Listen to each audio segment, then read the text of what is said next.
Hi everyone, my name is Vishal. I have done BTech in Electronics and Communication. After that, I have started my career in business development. I worked for 3 years in that field.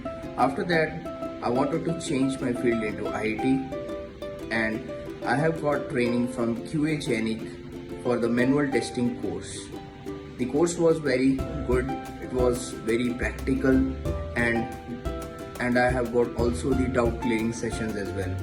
Within the during of course, I have got placed in Dexco India, and I'm now working as a QA manual testing in my company. Once again, I would like to thank whole staff of QA for the wonderful training and cooperation you provided to me. Thank you so much.